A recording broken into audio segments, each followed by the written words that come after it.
Hello friends, welcome back to Nancy classes. आज मैं आप सभी के साथ सीटेट से संबंधित सभी महत्वपूर्ण क्वेरीज को डिस्कस करूंगी। साथ ही साथ इस वीडियो में हम लोग जानेंगे कि किस तरीके से आप नेक्स्ट सीटेट जो कि आपका जुलाई में होने वाला है उसके लिए तैयारी कर सकते हैं, और वो स्टूडेंट्स जिनका किन्हीं कारणवश इस बार की सीटेट में नहीं हो पाया है तो वो किस तरीके से अपनी तैयारी को एनहेंस कर सकते हैं, क्योंकि उन स्टूडेंट्स में कमी कोई नहीं है, बस उनको अपनी तैयारी को थोड़ा सा एनहेंस करना है। तो यहाँ पर आप देख सकते हैं कि मैंने कुछ कुछ पॉइंट्स लिए हुए हैं। तो ये वो सभी पॉइंट्स हैं, वो क्वेश्चन है जो सीटेट की एग्जाम की प्रिपरेशन के पहले मेरे मन में आते थे। तो मैंने सोचा कि क्यों ना इन्हीं क्वेरीज को आप सभी के साथ भी डिस्कस किया जाए, क्योंकि ये क्वेश्चन ऐसे हैं जो कई लोगों के मन में, कई स्टूडेंट्स के मन में बने रहते हैं, कभी सिलेबस को लेकर, कभी सब्जेक्ट को लेकर। तो यहाँ पर हम लोग सबसे पहले पहला वाला पॉइंट डिस्कस करेंगे। जैसे यहाँ पर पहला पॉइंट है कि सीटेट क्यों। कई लोगों के मन में ये प्रश्न आता है कि जब मैंने यूपी टेट क्वालिफाई कर लिया है तो मैं सीटेट का एग्जाम क्यों दूं। तो ये उन्हीं लोगों के लिए प्रश्न है। आपको बता दूं कि जो यूपी टेट का एग्जाम है ये आपका उत्तर प्रदेश में होने वाला एक एग्जाम है। मतलब आप यूपी टेट के बाद क्या देते हैं, सुपर टेट देते हैं। सुपर टेट के बाद आपकी एक फाइनल मेरिट लिस्ट बनती है, उसके बाद जो है आप टीचर बन पाते हैं। आप टीचर कहाँ बनेंगे, उत्तर प्रदेश में बनेंगे, ठीक है। लेकिन कई बच्चे ऐसे होते हैं जिनको उत्तर प्रदेश में जॉब नहीं चाहिए, किसी अदर स्टेट में जॉब चाहिए है, तो उनके लिए ये सीटेट होता है, क्योंकि सीटेट आपका एक सेंट्रल लेवल का एग्जाम है। इसमें आप उत्तर प्रदेश के अलावा कहीं और स्टेट में अगर आपको जॉब चाहिए है तो वहां के लिए अप्लाई कर सकते हैं। अब नेक्स्ट आता है कि क्या सीटेट यूपी टेट से अलग है। तो कई लोग सोचते हैं कि सीटेट और यूपी टेट बिल्कुल अलग है, क्योंकि पेडागोजी उनके मन में इस तरीके से घर कर जाती है कि पेडागोजी आती है, इसका मतलब है कि हमारा सीटेट यूपी टेट से बिल्कुल अलग है। ऐसा नहीं है। आपको बता दूं, अगर लैंग्वेज 1 और लैंग्वेज 2 को छोड़ दिया जाए तो आपके सीडीपी, मैथमेटिक्स, ईवीएस आपको वही चीजें पढ़नी है जो आप यूपी टेट में पढ़ के आए हैं। बस अंतर ये होता है कि आप ईवीएस और आप जो मैथमेटिक्स और सीडीपी है, इनमें जो भी चीजें पढ़ते हैं, जो भी टॉपिक पढ़ते हैं, उसको आप अपने दैनिक जीवन में किस तरीके से प्रयोग कर पाते हैं, किस तरीके से इंप्लीमेंट कर पाते हैं, यही होती है आपकी पेडागोजी। पेडागोजी कुछ नहीं है, पेडागोजी बस ये है कि जो भी टॉपिक आपने पढ़ा, मान के चलिए आपने वंशानुक्रम एवं वातावरण पढ़ा, आप वंशानुक्रम एवं वातावरण को किस तरीके से रियल लाइफ में अपने दैनिक जीवन में इंप्लीमेंट कर पा रहे हैं, ये है आपकी पेडागोजी, ठीक है।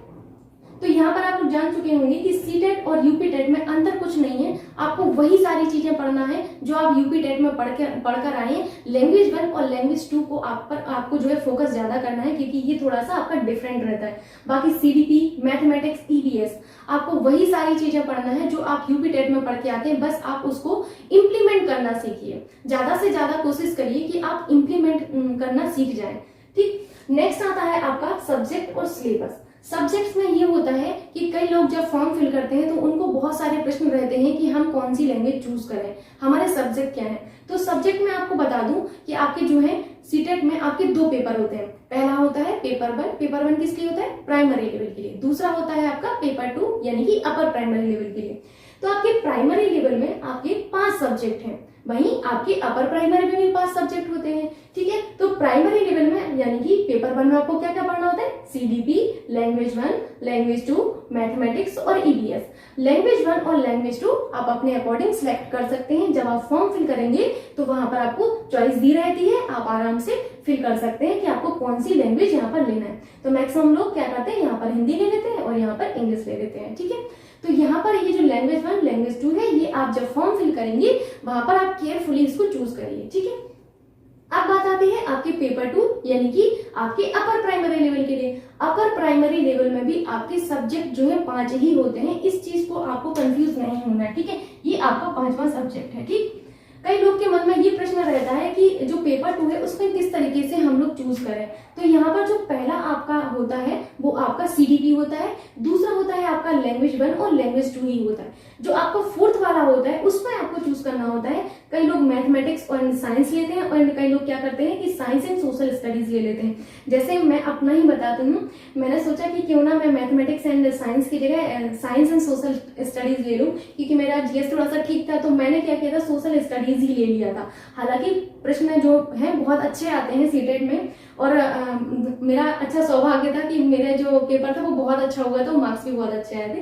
तो ये आप अपने अकॉर्डिंग चूज करिए, ठीक है। यहाँ पर आप बिल्कुल अपनी स्वायत्तता से चूज कर सकते हैं कि आपको मैथमेटिक्स लेना है, साइंस लेना है, या फिर मैथ एंड सोशल स्टडीज लेना है, ठीक है। तो यहाँ पर आपका 30 नंबर का क्या आएगा, सीडीपी आएगा। 30 नंबर का क्या आएगा, लैंग्वेज 1 आएगा। 30 नंबर का लैंग्वेज 2, 30 नंबर का आपका मैथमेटिक्स आता है, और 30 ही नंबर का आपका साइंस आता है, ठीक है। हो गया 150। अब मान के चलिए कि कोई स्टूडेंट मैथमेटिक्स एंड साइंस की जगह साइंस एंड सोशल स्टडीज लेता है, तो ये कितना अंक का आएगा, ये टोटल 60 अंक का आता है, ठीक है। तो यहाँ पर आप लोग समझ सकते हैं 30 30 30 और ये वाला 60, ठीक है। आप लोग यहाँ पर अब समझ गए होंगे कि यहाँ पर किस तरीके से आपको चूज करना होगा, ठीक है। मतलब ये हुआ कि पेपर 2 में आपको कहाँ चॉइस करनी पड़ती है, चॉइस आपको यहाँ पर करनी पड़ती है मैथमेटिक्स एंड साइंस में, ठीक है। मैथमेटिक्स एंड साइंस की जगह आप साइंस एंड सोशल स्टडीज ले सकते हैं, ठीक है। चाहे आप साइंस बैकग्राउंड के हो या आर्ट बैकग्राउंड के हो। जैसे मेरा एग्जांपल ले लीजिए, मैं साइंस बैकग्राउंड की थी, मैंने तो बीटेक भी किया था, उसके बावजूद भी मैंने साइंस एंड सोशल स्टडीज लिया था, ठीक है। तो ये जरूरी नहीं है कि आप आर्ट से हैं, साइंस से हैं, आप यहाँ पर अपने हिसाब से चूज कर सकते हैं, जो आपका अच्छा हो सब्जेक्ट आप उसको चूज कर सकते हैं। अब बात आती है आपके सिलेबस की कि आपका सिलेबस क्या होगा। जैसे कि मैंने बताया कि पेपर 1 आपका 150 मार्क्स का होता है, पेपर 2 भी आपका 150 मार्क्स का होता है। पेपर 1 में आपको क्या क्या आता है, सीडीपी आती है, लैंग्वेज 1 आता है, लैंग्वेज 2 आती है, मैथ्स आती है एंड ईवीएस आती है। वैसे ही आपको पेपर 2 में सीडीपी आती है, लैंग्वेज 1 आती है, लैंग्वेज 2 आती है, मैथ्स एंड साइंस आता है, साइंस एंड सोशल स्टडीज आता है। तो इन सब्जेक्ट्स को आप लोग ध्यान से देख लीजिए, क्योंकि इन्हीं सब्जेक्ट का डिटेल्ड सिलेबस मैं आपको प्रोवाइड करूंगी। आती है आपके प्रीवियस ईयर क्वेश्चन पेपर की। तो आप सभी को पता है कि प्रीवियस ईयर क्वेश्चन पेपर्स बहुत ज्यादा इंपॉर्टेंट होते हैं। चाहे आप नीट की तैयारी कर रहे हैं, यूपी टेट की, सुपर टेट की, केवीएस की, एनवीएस की, सीटेट की, किसी भी एग्जाम की आप तैयारी कर रहे हो, प्रीवियस ईयर क्वेश्चन पेपर बहुत ज्यादा जरूरी होते हैं, क्योंकि in previous year question paper से आप जान पाएंगे कि कौन सा टॉपिक आपका इंपॉर्टेंट है, यानी कि कौन सा टॉपिक आपका हर बार आ रहा है, किस टॉपिक से यानी कि किस चैप्टर से सबसे ज्यादा प्रश्न पूछे जा रहे हैं, ये आप प्रीवियस ईयर क्वेश्चन पेपर से ही जान पाएंगे। जैसे ऑनेस्टली बताऊं तो मुझे बिल्कुल भी जानकारी नहीं थी किस तरीके से सीटेट की तैयारी की जाए, तो मैं उसी दौरान जो है यूपी टेट की तैयारी कर रही थी। तो मैंने क्या किया था, प्रीवियस ईयर क्वेश्चन पेपर्स को परचेज कर लिया था सीटेट के लिए। मैंने एक यूथ कंपटीशन टाइम की एक बुक ली थी, उसमें जो है previous year question papers attached थे। तो मैंने उन्हीं क्वेश्चन पेपर को डेली एक एक सॉल्व किया लाइब्रेरी में बैठ के। उन पेपर से मैंने ये जान पाया कि जो मेरी तैयारी है वो बहुत अच्छी है, क्योंकि मैं यूपी टेट की तैयारी कर रही थी। तो मैंने ये चीज जानी कि जो टॉपिक मैंने यूपी टेट के लिए पढ़े हैं वही टॉपिक मुझे सीटेट में पढ़ने हैं। बस उन्हीं टॉपिक को मुझे इस तरीके से पढ़ना है कि मैं दैनिक जीवन में उनका कितना प्रयोग कर पा रही हूँ। यही आपका पेडागोजी वाला सेक्शन बन जाता है, जिसको लोग समझते हैं कि बहुत टफ है। पेडागोजी बिल्कुल टफ नहीं है, बस वही है जो आप चीजें पढ़ रहे हैं उनको आप दैनिक जीवन में कितना प्रयोग कर पा रहे हैं, वो होती है आपकी पेडागोजी, ठीक है। तो आपको भी क्या करना है कि कोई भी टॉपिक आप जैसे वंशानुक्रम में वातावरण पढ़ रहे हैं, व्यक्तिगत घनता, बुद्धि, जो भी आप टॉपिक पढ़ रहे हैं, चाहे एनसीएफ हो, अब जैसे एनसीएफ को ही ले लीजिए, एनसीएफ में आपने फैक्ट्स जो है आपके एनसीएफ के आपने टेट एग्जाम के लिए पढ़ लिए। अब लेकिन हमारे फैक्ट्स जो हैं आपके सीटेट में नहीं पूछे जाते। सीटेट में आपसे पूछा जाता है इम्प्लीमेंटेशन, दैनिक जीवन में आप कितना प्रयोग कर पा रहे हैं। तो आप जब एनसीएफ 2005 पढ़ रहे हैं तो एनसीएफ 2005 में ये देखिए कि आप दैनिक जीवन में उसका कितना प्रयोग कर पा रहे हैं, ठीक है।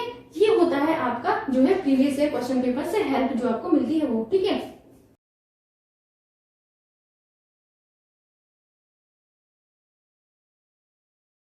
अब बात आती है आपके नोट्स की कि नोट्स किस तरीके से बनाएं।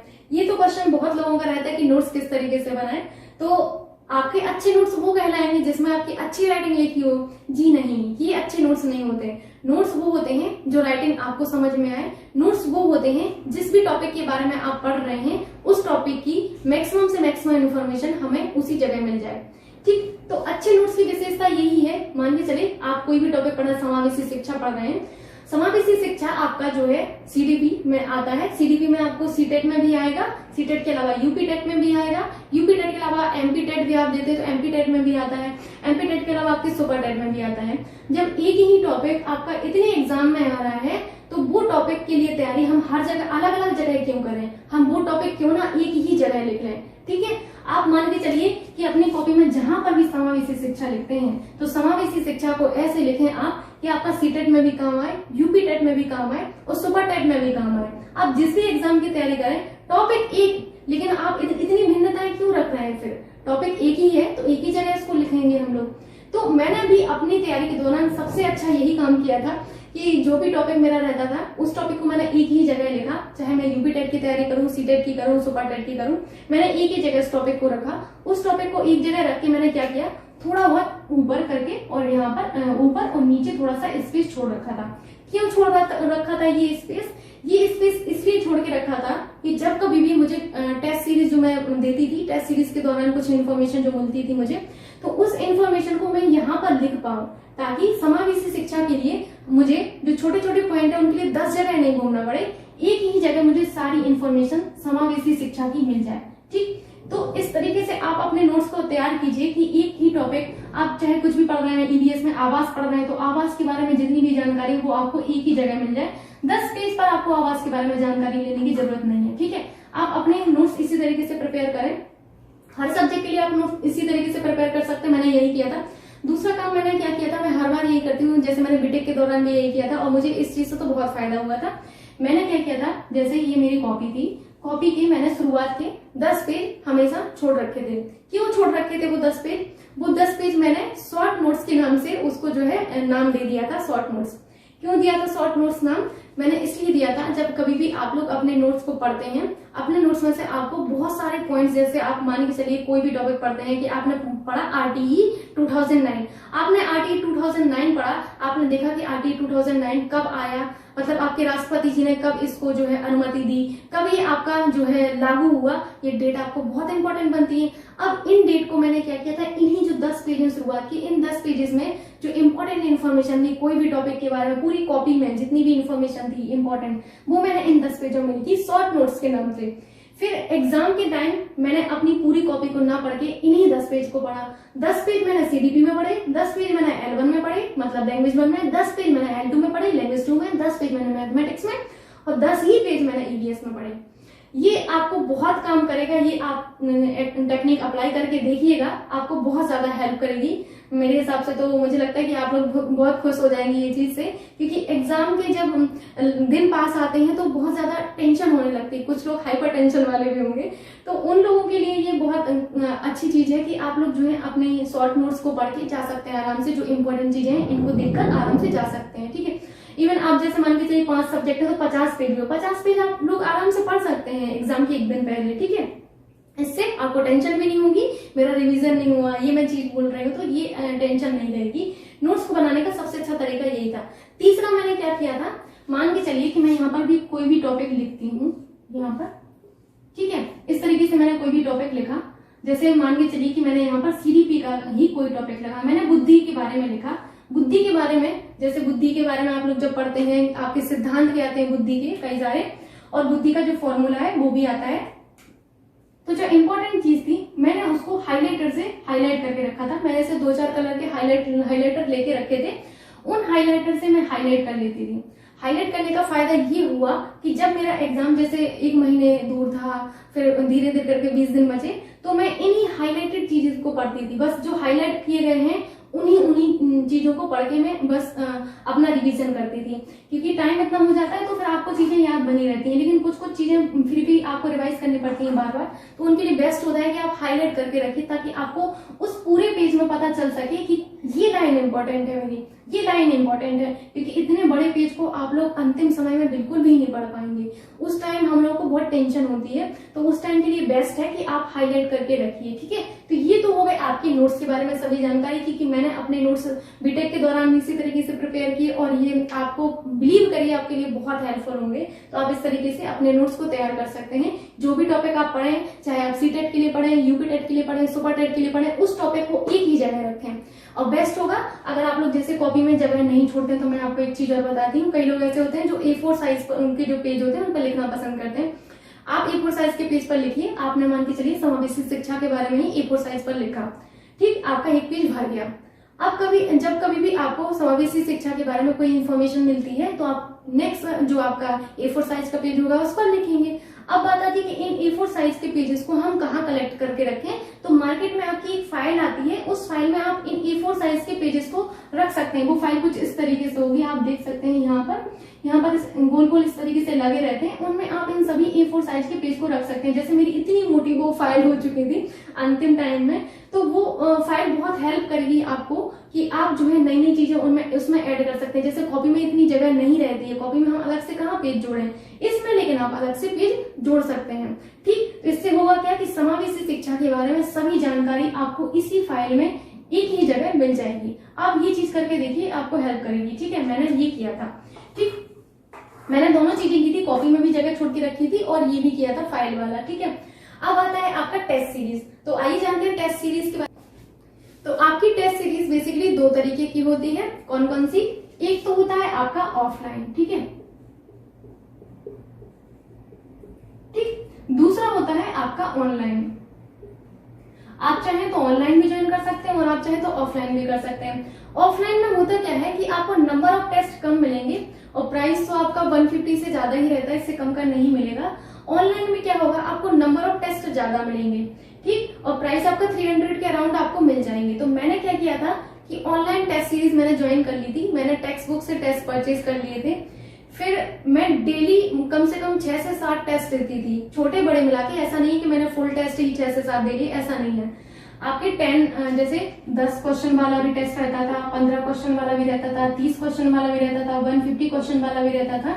तो मैंने कुल मिला के टेस्ट जो दिए थे वो मैंने 700 प्लस टेस्ट दे लिए थे अंत तक जाते जाते। जब मेरा सीटेट का एग्जाम था तो उसके पहले मैंने 700 टेस्ट करीबन दे लिए थे। इन टेस्ट से मुझे बहुत हेल्प मिला था। तो आप ऑनलाइन टेस्ट जो है परचेज कर सकते हैं टेक्स्ट बुक से, बहुत हेल्प करेंगे आपको। कुछ कुछ जो इम्पोर्टेंट सी चीजें जो आपको मिलेंगी उन सबको आपको जरूर लिखना है, छोड़ना नहीं है। अगर कुछ इंपॉर्टेंट मिलता है तो उसको जरूर नोट डाउन करें, ठीक है, ताकि आप एग्जाम टाइम उनको रिवाइज कर सकें। क्योंकि जब हम लोग टेस्ट देते हैं फिर हम उसका सॉल्यूशन पढ़ते हैं तो हमें लगता है कि हमें ये चीज आ गई है, लेकिन हम लोग एग्जाम टाइम वो चीजें भूलने लगते हैं। तो आप क्या करें कि जो टेक्स्ट बुक से आपने टेस्ट परचेज किए, टेस्ट दिए, फिर आपने जो भी आपको इम्पोर्टेंट फैक्ट मिला या फिर कोई भी इन्फॉर्मेशन मिली तो उसको जरूर आप अपनी कॉपी में लिखें, ठीक है। तो इस तरीके से आप जो है टेस्ट सीरीज ज्वाइन कर सकते हैं। नेक्स्ट होता है आपका आफ्टर सीटेट एग्जाम, यानी आप सीटेट एग्जाम के बाद कहाँ कहाँ पर अप्लाई कर सकते हैं। ये बहुत अच्छा पॉइंट है क्योंकि कई सारे स्टूडेंट्स को ये नहीं पता रहता है कि हम लोग कहाँ कहाँ पर अप्लाई कर सकते हैं। और कई लोगों को ये भी मन में सवाल रहता है कि क्या हम सीटेट पास करने के बाद सुपर टेट एग्जाम दे सकते हैं। तो जी हाँ, आप सुपर टेट एग्जाम बिल्कुल दे सकते हैं, क्योंकि सुपर टेट एग्जाम देने के लिए आपको या तो सीटेट क्वालिफाई होना चाहिए या फिर आपको यूपी टेट क्वालिफाई होना चाहिए, ठीक है। यदि आप सीटेट अकेला क्वालिफाई है तो आप सुपर टेट दे पाएंगे, अकेला यूपी टेट क्वालिफाई है तो भी आप सुपर टेट दे पाएंगे। यदि आप दोनों क्वालिफाई है तो बहुत अच्छी बात है। सुपर टेट क्वालिफाई अगर आप कर लेते हैं तो आपको यूपी के अंदर जॉब मिलेगी, ठीक है। ये चीज आपको ध्यान रखना है, यूपी के अंदर जॉब मिलेगी, चाहे आप यूपी टेट के थ्रू करें या फिर आप सीटेट के थ्रू करें, ठीक। यानी कि आप यहाँ पर सुपर टेट में अप्लाई कर सकते हैं, ठीक। सुपर टेट के अलावा आप एनबीएस, इसके अलावा आप केवीएस के अलावा आप DSSB में भी अप्लाई कर सकते हैं। DSSB में जब आप अप्लाई करेंगे तो आपको दिल्ली के अंदर जॉब मिलेगी, ठीक है, क्योंकि ये आपका जो है एक दिल्ली का बोर्ड है, ठीक। तो यहाँ पर आप देख सकते हैं कि सीटेट एग्जाम के बाद हम लोग इतनी जगह अप्लाई कर सकते हैं। ये आपका सेंट्रल लेवल का एग्जाम है तो जॉब काफी अच्छी होती है। आप लोग इस चीज को तो समझ ही गए होंगे अभी तक, ठीक। नेक्स्ट आता है आपका वैलिडिटी, ठीक। तो आप सभी को बता दें कि आपका यूपी टेट और सीटेट दोनों ही अब आपके आजीवन मान्य है। मतलब आप लोगों का ये जो वैलिडिटी है अब आपकी लाइफ टाइम के लिए हो गई है। आप एक बार सीटेट पास कर लेते हैं तो आप अपने लाइफ टाइम के लिए जो है अब एलिजिबल हैं, ठीक। नेक्स्ट आता है आपका एनवायरमेंट। तो आप लोग इस एनवायरमेंट को इस वाले ईवीएस से कनेक्ट मत करते ना, ये एनवायरमेंट जो है अलग है। इस एनवायरमेंट का मतलब ये है कि आप अपने वातावरण को इस तरीके का रखें जहां आपको लोग मोटिवेट करें। आपको उन लोगों के टच में कम से कम रहना है जो लोग इस तरीके की सलाह आपको देते हैं वैकेंसी नहीं आना है, अभी से क्यों पढ़ रहे हो, वैकेंसी तो अभी आई नहीं है, एग्जाम बहुत टफ है, सीटेट एग्जाम बहुत ज्यादा टफ है। तो इस तरीके के जो लोग हैं इन लोगों से आपको दूरी बनाकर रखनी है। और मेरी माने तो मेरे तरीके से ही किया करिए, सुना सबकी करिए लेकिन किया अपने मन की करिए, ठीक है। तो आप लोग ये भी कर सकते हैं। तो आप लोग अपने वातावरण को इस तरीके से बना के रखें जहां पर आपको मोटिवेशन मिले, ठीक। आपकी फैमिली भी हो सकती है, आपके फ्रेंड भी हो सकते हैं, जैसे मेरे पापा मम्मी मुझे बहुत मोटिवेट करते हैं, मेरे भैया लोग भी, ठीक, मेरा फ्रेंड है जो मुझे हमेशा एक ही बात कहता था कि अगर तुम नहीं कर पाई तो फिर कोई भी नहीं कर सकता। तो ये मुझे चीजें बहुत मोटिवेट करती थी, ये सब चीजें करने के लिए कि हाँ मैं भी कर सकती हूँ। तो आप लोग भी अपने वातावरण को इस तरीके का बना के रखें जहां आपकी फ्रेंड, आपकी फैमिली आपको मोटिवेट कर सके। ठीक है, तो यहाँ पर इस एनवायरनमेंट का मतलब आप लोग समझ गए होंगे क्या था। आई होप ये वीडियो आप सभी को बहुत पसंद आई होगी। यदि आपको वीडियो अच्छा लगता है तो प्लीज वीडियो को लाइक करना और शेयर करना ना भूलिए अपने दोस्तों के साथ। एंड इसी तरीके की और भी इंफॉर्मेशन के लिए आप मेरे चैनल को सब्सक्राइब कर सकते हैं और बेल आइकन को भी दबाना ना भूलिए ताकि आपको टाइम से वीडियो मिलती रहे। And thank you so much, बने रहिए।